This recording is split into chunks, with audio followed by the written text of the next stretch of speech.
আজকের এই ভিডিওতে আমরা শেয়ার করব আপনারা কোন ধরনের ব্যবসা আপনারা কোনো ইনভেস্ট করবেন না বা এই সব ব্যবসা আপনারা কখনো করতে যাবেন না। যদি আপনারা এসব ব্যবসা করতে যান তাহলে আপনারা ক্ষতির সম্মুখীন হবেন এবং বিরাট লোকসানের সম্মুখীন হবেন। তবে কোন সকল ব্যবসায় আপনি কখনো ইনভেস্ট করবেন না, তো এই বিষয়ে আজকে আপনাদের সাথে শেয়ার করব যে 5টা ব্যবসা এটিতে আপনারা সহজে ইনভেস্ট করবেন না, মানে ভুলেও ইনভেস্ট করবেন না। এটি হচ্ছে হতাশাজনক ব্যবসা বা আমরা বলতে পারি হতাশার ব্যবসা। কেমন যে আপনি মনে করলেন যে এই ব্যবসায় যদি আমি ইনভেস্ট করি এখানে আমি হিউজ পরিমাণ লাভ করতে পারবো। আজকে যে আমি 5টি ব্যবসার কথা বলবো, এটি খুবই রিসার্চেবল ব্যবসা, খুবই রিসার্চ করে বের করা হয়েছে যে এই 5টি ব্যবসায় যারা করেছে এদের মধ্যে 5% মানুষ সফল হয়েছে আর বাকি 95% মানুষ হতাশ হয়ে গেছে, ব্যর্থ হয়ে গেছে এবং সেই ব্যবসা কিন্তু আর পরে কন্টিনিউ করতে পারেনি। 1 নাম্বার যে ব্যবসার কথা বলবো সেটা হচ্ছে নতুন কোম্পানির ডিলারশিপ। দেখেন, অনেক সময় অনেক কোম্পানি আছে যেইগুলার মাল কিন্তু আপনার এলাকায় অ্যাভেলেবল চলে না বা মার্কেটিং স্ট্র্যাটেজি ওইভাবে নাই। তো সেই কোম্পানি কি করলেন, আপনি একটা ডিলারশিপ নিলেন, এরকম 2 লক্ষ 3 লক্ষ টাকা খরচ করে ডিলারশিপ নিলেন, নেওয়ার পরে দেখলেন যে আপনার ওই মাল আর কিন্তু চলতেছে না। যদিও ডিলারশিপ নেওয়ার প্রথমে কিন্তু কোম্পানিগুলো বলে যে আমার মাল যদি না চলে আপনি ডিলারশিপের টাকাটা ফেরত পেয়ে যাবেন। কিন্তু আমি একটা কথা বলি, এই ডিলারশিপের টাকাটা ইনভেস্ট করতে যতটা সহজ, এটা উঠায় আনতে অতটা কিন্তু সহজ না।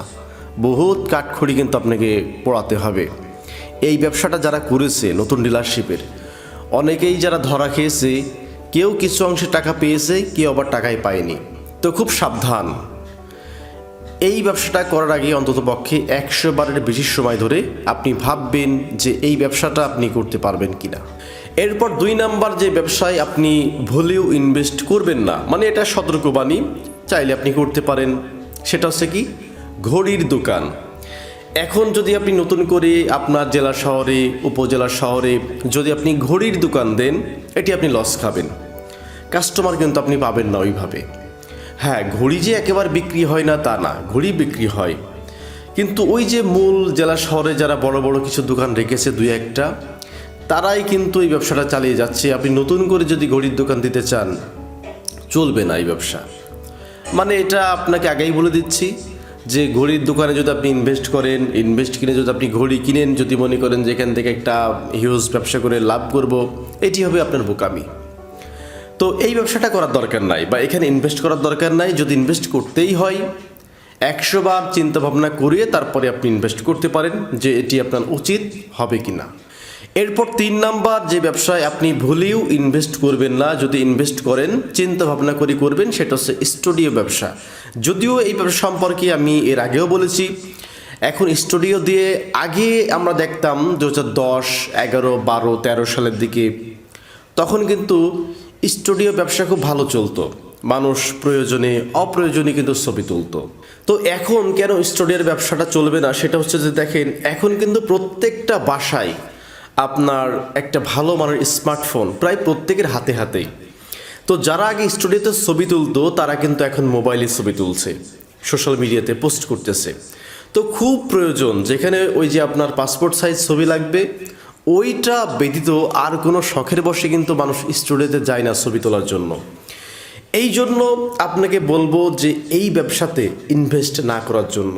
এই ব্যবসাতে ইনভেস্ট করলে পরে আপনি হতাশার মধ্যে কিন্তু পড়ে যাবেন। এরপরে 4 নাম্বার যে ব্যবসার সাথে আপনাদের পরিচয় করে দেব, এটিও খুব রিস্কি একটা ব্যবসা।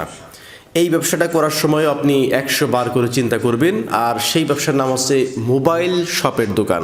এখন বলতে পারেন যে ভাই, এই বর্তমান জামানায় মোবাইল হচ্ছে অ্যাভেলেবল, সবাই কিনতেছে, সবার হাতে হাতে আছে, কিন্তু এখানে আমি কেন ইনভেস্ট করব না। এখন কথা হচ্ছে যে দেখেন, মানুষ মোবাইল কোন জায়গা থেকে কেনেন জানেন?